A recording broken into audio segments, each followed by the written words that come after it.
All right, hello everybody. Welcome back to Graduating Without a Plan. I hate myself today. Just don't even fucking say. Like, I know in your brain already you just scrolled past this and were like, she's not that cute. Fuck you. Okay, I have some public service announcements for this week just to start off the podcast. Okay, ready? Public service announcement number 1.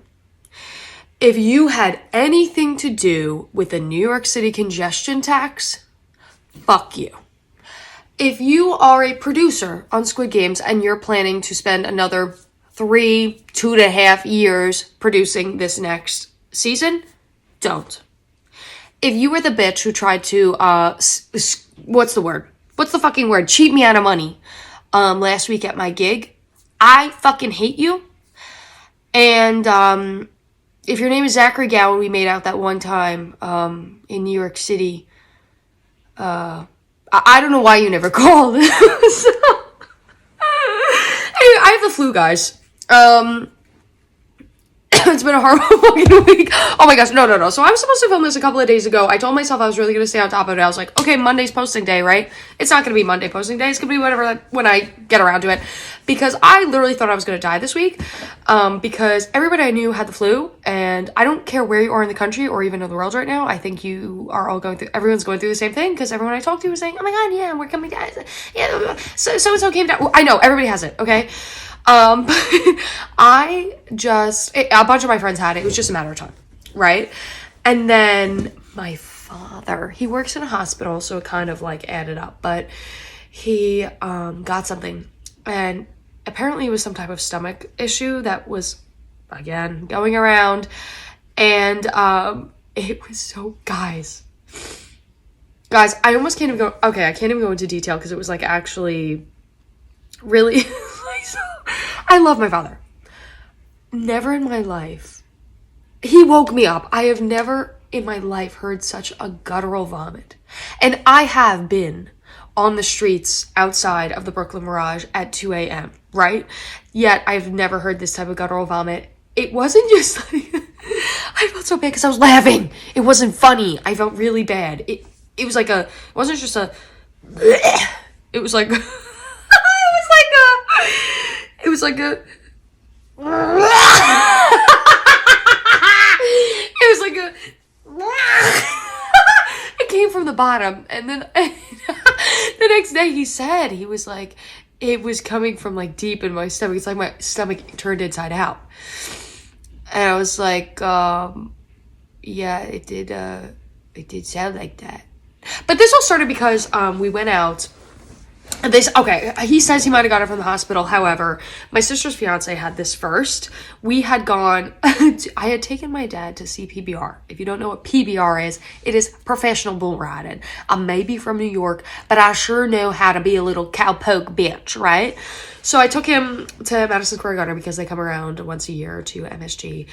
And I love bull riding. Okay, this is such a side quest for me. Like, I know everyone loves... Okay, can I talk again about how I was ahead of the curve? So everyone, ever since they started listening to Zach Bryan, is like, I love country, and I'm a country boy, and I own a hat and a truck. I'm a country boy.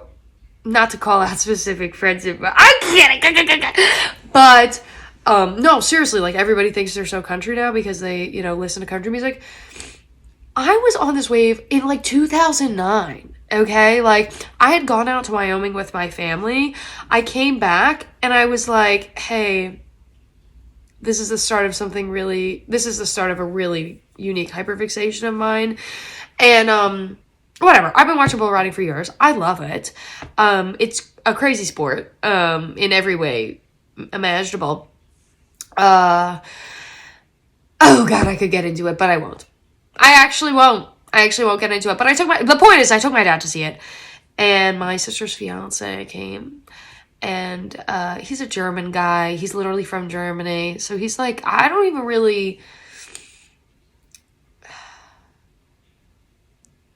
he's a quiet guy to me. I don't know if he's actually quiet, but he's like a little reserved guy.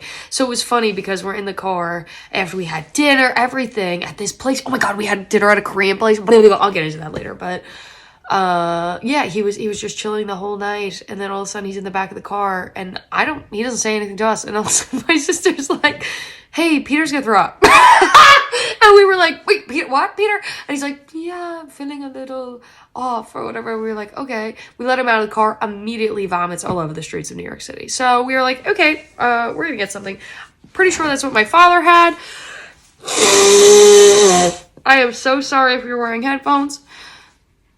Oh my god, I was like, I thought that was blood. It was the chapstick. I just put on the tinted chapstick. Okay, I'm trying to look a little cute. But you know what? Let's be so for real. I'm breaking the stereotypes of social media. I'm breaking the mold. You don't have, contrary to to popular belief, I am not perfect. I have flaws. And I'm just like everybody else. No, dead ass though. Like, I think that if I waited until I looked cute to record this, I would be waiting for the next 10 years. So, again, just to come full circle, if you have a problem with it, you're on my public announcement list next week. Anyway, what else am I talking about? My brain's really foggy today because I volunteered for a research study. Okay.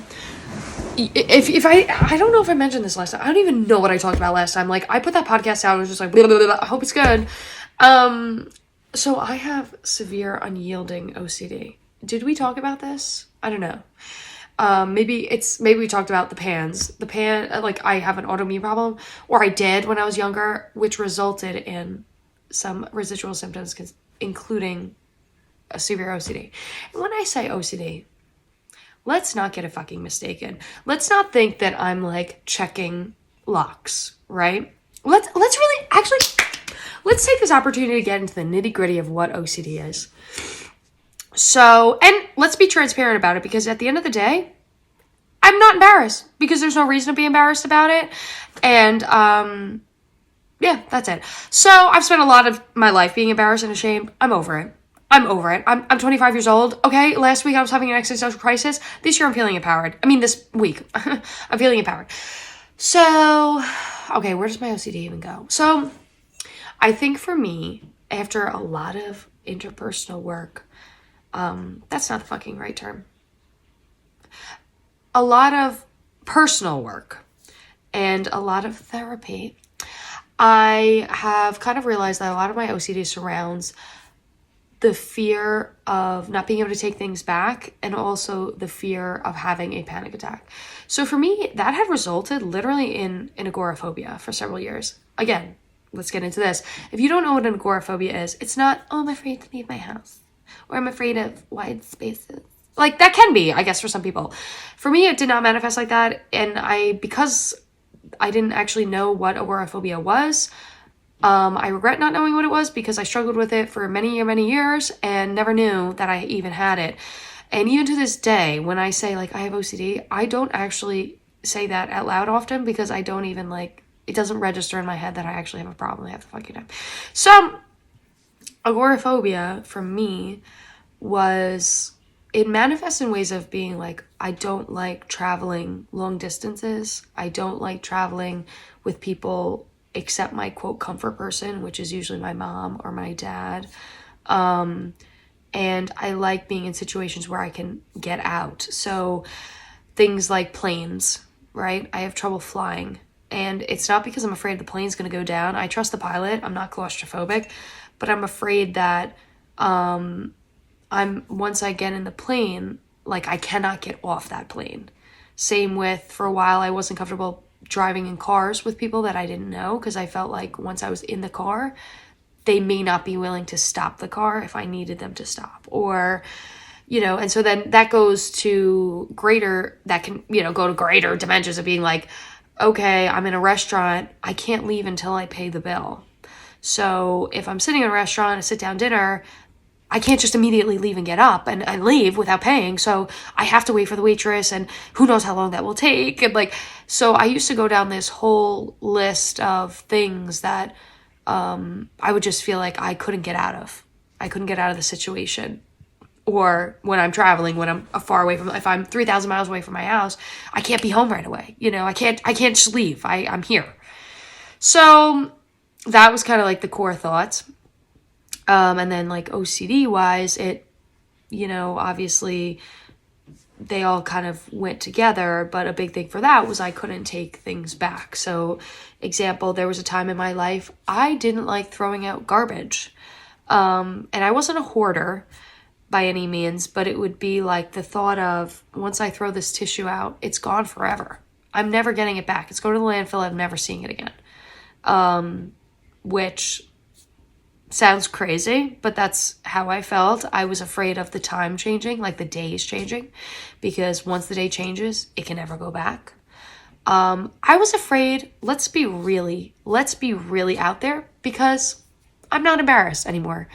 I used to be afraid to flush the fucking toilet for the exact same reason. Once I flush it, it's gone. I can never get... Do I want my shit? No. Do I want my piss? No. But I was afraid, I just was afraid of, I couldn't take back actions of mine. And then that translated to even, like, relationships and stuff. Like, once you break up with someone, you can't take it back. Once they, you know, move on and are with someone else, you can't take that back. Like, just, this doesn't even, okay, so I think this is hard for people to understand if they've never experienced it. But if you have, you know what I mean. So anyway, that's just like a very brief, very topical version of part of my OCD, which I am planning to get very deep into later on, and whatever, if you decide to return. But anyway, the point is that I volunteered for these studies at the local hospital to me, because I saw it on Instagram ad. It was one of those late night moments where I was like scrolling on Instagram, and my dad had just yelled at me about how like I need money, or how I need to make more money. And I was like, I need to find ways to make money. And I was Googling like, how do I make money? And they were like, volunteer for scientific studies. And I was like, that's really random. But then I got some like ads naturally for those things, and I signed up. And then a couple months later, someone contacted me and said, do you want to be a part of this study? It's for OCD, and obviously you qualify. So I was like, hell yeah. And I felt like it was also good for the greater good, you know, like even though it's like kind of an extensive study and these things, they're like low-key tedious. Like, okay, I'll get into it, but low-key tedious. I just figured it was a good thing to do for humanity. So I ended up doing it. I went a couple of times. I served as a backup a couple of times. The research team was amazing. They were such wonderful people. I want to be best friends with the research assistant. She was like the nicest girl I've ever met in my life. And I mean, granted, she's probably like obligated to be nice to me to a certain extent. But you know the difference between someone who's genuinely nice and someone who has to be for their job. She was nice. So, anyway, The drama is they had to do a PET scan of my head. If you've never gotten a PET scan, they put you like basically in this machine, like a donut looking machine, and you just lie there. I'd never had one, so I didn't realize that you lie there for over 2 hours. Like I was like for 2.5 hours. That's a long time, because especially for me, like I went in well rested for the first time maybe ever in my life. I've been well rested. And so I was wide awake in there. Like, they said, just take a nap. I'm like, I can't. Yo, what are you talking about? I can't. So I was just sitting there wide awake, like, counting the seconds. It was really actually torture. But, you know, for the greater good, again. But the best part was they put in an arterial line. And that is, I think that's what it's called. Basically, it's an IV in your artery. And it's so that they were checking my blood actually every like 15 minutes or so. And they said it was something to do with, they were, like every time they checked my brain activity, they were seeing if the hormones in my blood were correlating or something like, I don't know. I'm not a fucking scientist, but this is what they said they were doing. So I didn't realize that. I signed the consent form, right? I was properly informed. But I didn't know what I was doing. I was just like, yeah, whatever. Sign my life away. And they put this thing in, which is kind of much more invasive than I anticipated. I anticipated kind of just a regular IV. This is like they had to do an ultrasound of my veins or arteries or whatever in my wrist.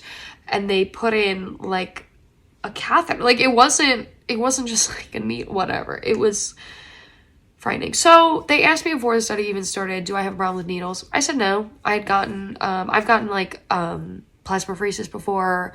I've gotten IVIG, which are both like kind of like dialysis. And at least plasmapheresis, they put like a catheter in my neck, which was crazy. If you've never had oh my gosh. Can I explain this? I actually have scars here. Nobody can really see them anymore, but I have 2 little scars from times I got plasmapheresis. Plasmapheresis is just a fancy way of saying they literally drain your blood slowly, replace the plasma in your blood, and put it back in. It was like cleanse. It was for the pans. It was basically to like reset my immune system. Crazy. That shit made you feel so good. At least me.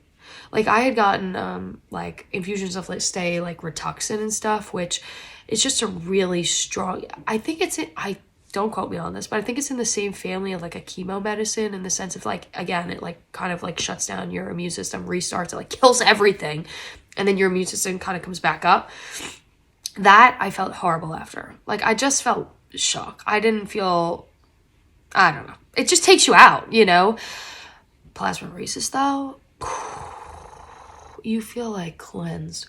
You feel like you just did like a 30-day detox and you're rejuvenated. Partially is because I think they give you pain meds, but whatever, I felt delicious.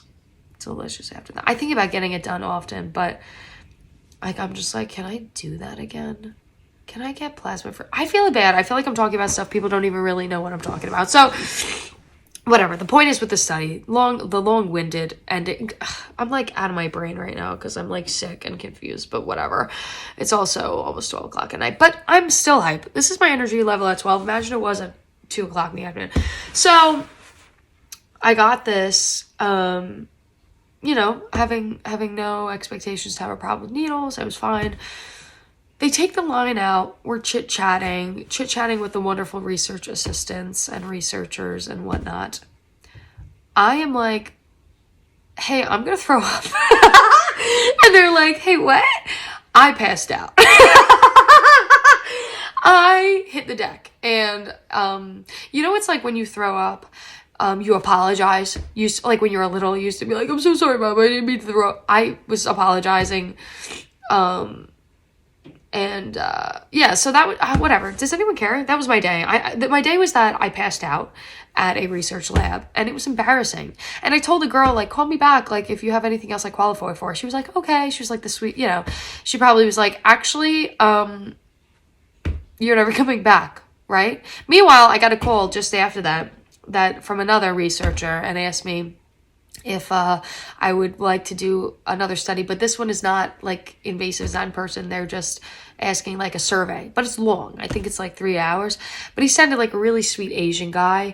And it was so funny because he was asking me a couple questions, right? When you do these studies, they ask you, you know, like how much, you know, what's, you know, do you smoke? Do you drink? And you know, I don't smoke at all. And then you know, he said, have you drank 12 drinks the past year? I said, yeah. And he goes, what was your, you know, the most you've had in one day? So I was thinking of my night at, you know, I was thinking back. I was like, I don't know. I'm thinking of my night at the Brooklyn Mirage several months ago. And I was like, you know, I think that was about 8. And he goes like, you know how Asian people, their accent is so cute. I love Asian people. Not to like fetishize Asian people, but I love Asian people. So he goes, oh, wow. No. You know how Asian people, like the accent is like, wow. Like they do that. Ah. He was like, wow. And I was like, listen, bro. Like, and he laughed. He like genuinely laughed. I said that was one day. He goes, okay. I was like, oh, that was a Hispanic. Sorry. I just went, okay. Pizza. Oh, God. I'm drinking water. I'm sorry to say. Anyway, so I signed up for another one anyway. Thank God that one, they don't have to put any lines in me because I don't think I would survive it. Though I'll tell you, at the right price, there's not a study I don't think I'd participate. Some of these studies pay thousands of dollars. I'm like, you could actually, like, I would consent to legal torture for, like, the right price. Do you know what I mean? $2K, I'm, like, what do you chop off a finger? I got you. Like, I actually don't care. I'm looking at my notes for this episode. What did I hit any of them? Oh, I forgot to mention my hat got signed at the bull riding. That was pretty cool by the winner. I ran down there. My sister, she's so shy. Like, she's so not me at all. Oh my God. I ran down there. I was like, hey, I need to get pictures at the front of the ring. And she's like, no, like, that's not our seats. I'm like, the show is over. The show is over. Walk down, right? I'm like a mom. Like, you know how the moms were like, go up and take a picture with him, honey. Or like, whatever. Go and take a picture with, and you were like, oh, I don't, what, mom? And they were like, just go up. It's fine. You're just like, you're cute. You're a little kid. That's what I did to my sister. And I got my hat signed. It was sick. And by a really cool guy, too. Like, it was beautiful. Like, when he won, they asked him questions, and he said, yeah, I was in the locker room, and I felt the Holy Spirit speak to me saying, you're going to win today. And I just thought that was really beautiful. The one thing I'll say about PBR, they are so unapologetically American and spiritual and, like, Jesus lovers. And I think that's just a beautiful thing in this day and age. Like, listen. I'll never get political because ask me about my political opinions. I'm an anarchist, okay? I have no affiliations. Should I say this out loud? I might get arrested. I want to live on a commune. I don't want a government. I don't want to pay taxes. I don't mind paying taxes, but where the fuck is the money, right? Like, where's my beautiful schools and roads? Where's why am I donating to causes when we have the money in this country to do everything that needs to be done? Do you know what I mean? We could take care of our veterans. Easy. We could feed the homeless. We could house the homeless. We could take care of everybody in the freaking country if we just use the money correctly, but instead we're having another fucking White House dinner of athletes. Like, do I give a fuck about inviting college athletes to the White House and giving them a good fucking meal? These kids are making, no, I don't even know. The college athletes, are they getting paid? Is that still controversial? Whatever. NFL, okay, great. Do I give a fuck if Patrick Mahomes is at the White House? No offense, Patrick. He's a fucking millionaire. He doesn't need a dinner, okay? Have you ever been to DC? I've been to DC like 5 times. There are so many homeless people. The irony of like walking through, here's our nation's capital. It's like the most, one of, theoretically the most, powerful country in the world, or one of them. And our nation's capital is flooded with homeless people that we can pay for. But we choose not to because we're having lavish dinners at the White House and God knows whatever fucking programs that aren't even like working, right? Hey, I'm going to stop because I'll go on a rant and I won't stop. But the point was, what was the point? What was the point? Hey, can anybody fucking remind me of the point? What was I talking about? Oh, PBR is really American. So listen, say what you want about the country. I do appreciate though when people are like unapologetically like proud to be an American, and I think that's a beautiful thing that we should all embody, whether or not we're happy with what's going on. Really, I mean, even myself, like, I fucking hate what's going on all the time, no matter who's in office. But like, truly, there's never been a president for me that I felt like was doing anything correctly, like as if I could do so much better, right? But I do respect like our military and the people who are fighting for us and the people who just like all the people in this country. Like, there's a lot more good than bad is what I understand. And on the home front, I mean, did you see the amount of shit that went down, like with the flooding and stuff in like the Virginia and whatnot, or wherever it was, like down south, there was all that flooding. The grassroots efforts to like pull everyone together was like, that's what I'm saying. Like, that's the America I believe in, and that's the America that PBR supports. So for that reason, everyone I think should go to PBR and just see it. Just go listen to country music and just lean in and be like, I am an American, I am proud. And they say a prayer in the beginning, which I think is beautiful too, because as we know from my last episode, I'm a Jesus girly. And yeah. Anyway, has anyone watched Squid Games? Did anyone watch Squid Games? Because listen, I watched that show for the first time years ago when it first came out, the first like episode or two. I watched it. I was like, what the fuck? This is so crazy. It was so, oh my God, I'm sorry. Whatever. It was so violent and horrible. And I was like, I don't think I can get down with this. And then I watched it again from the beginning when the second season came out. Because also, I don't like starting a show when there's only one season out. I don't want to wait 3 years. Thank God I didn't watch it back in the day. Because it was like 2 seasons. Not 2 seasons. 2 years ago. Ridiculous. So, I watched it. I personally really enjoyed it. I got very emotionally invested. But this is what got me. This is what got me. I was scrolling through Instagram. The main character, what's his name? Jung something. Can I Google? Wait, I have my computer here. Let me Google him. I think it's like Squid Game character. I want to say it's Jung something. Okay. Lee Jung-jae. That's such a superstar name, isn't it?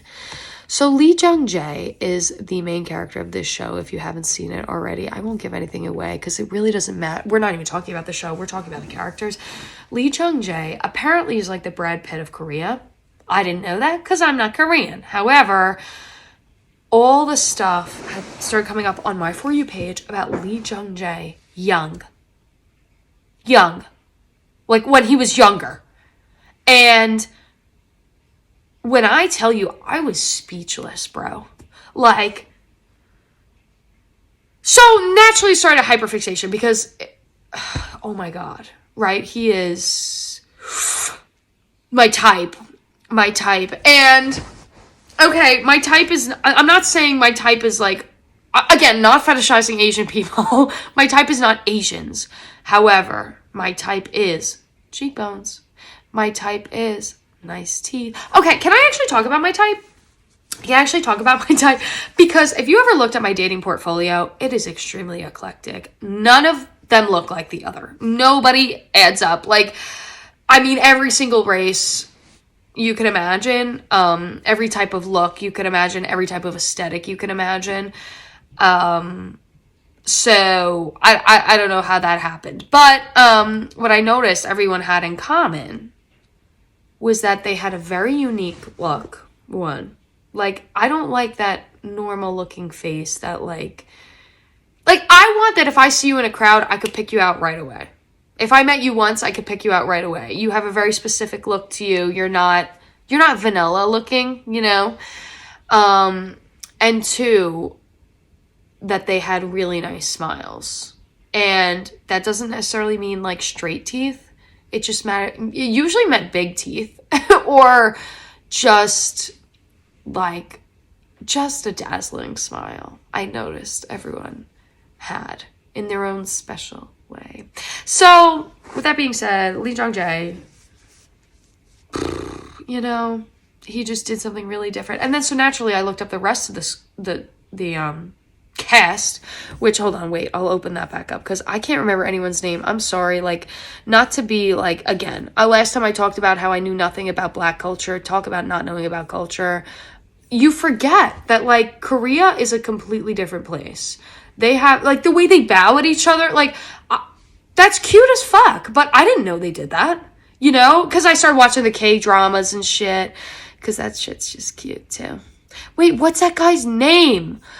Oh my god, Wee Han-jun. Oh, the guy who plays the cop. Oh my god, him. Gang Yo, Lee Bang-hun. I'm so sorry if I'm doing these names, but where is the guy? Where is the guy with the pregnant girlfriend? Wait. Squid Games. Pregnant girl. Oh my god. Squid Games cast. I really should have done research before this because what is his name? I can't sleep until this is it him? No, I can't even tell. Oh my god, I can't even tell. Oh, it's Im Siwan. Im Sawan? Have you guys seen Im Sawan? They've all got plastic surgery, for starters. Every single one of them got plastic surgery. I don't even care. I don't think that's so bad. It got me inspired. Actually, I was like, maybe I should just get a little... Because here's the thing. I know what right? Like, I know what I look like. My face is what it is. It just is what it is. Like, I don't know what to do to help it at this point, you know? However, I always thought, I was like, bro, like, maybe I'm just getting paranoid because of my existential crisis again. But I was like, maybe I should just get some Korean plastic surgery. Like, maybe I should just fly to Korea, get some plastic surgery. Nothing crazy, though. Just, like, a little Botox to, like, really snatch my face back. Do you know what I'm saying? Like, I have the strong features. Just snatch it all. Just snatch it back. So it's like, you know? I don't know. Whatever. Have you guys watched K-dramas, too? I never thought this was cool, okay? Like, my cousin watched anime and stuff forever, and I always used to make fun of him. I was like, what are you doing watching anime? Like, you're watching shit that's dubbed. There's so many English shows. And he's like, no, like, you don't understand. Like, and I used to make fun of him being like, oh my god, you always went like a K-pop girl or whatever. Girl, I get it now, okay? I get it now. I want a K-pop girl, too. And Lee Jung-jae. And, like, I guess... I mean, name a person in that show who's not hot. Girl or guy. Name one. At least in season 2. Season 1 was kind of ugly. Season 2, though, forget about it. They really that casting team put in the work. They had a budget now, right? They had an after the season 1 went good, they were like, we have a good budget. Like, let's hire some hotties. And they delivered. Whatever. I don't even have anything else to talk about this episode, but that's what I said last time.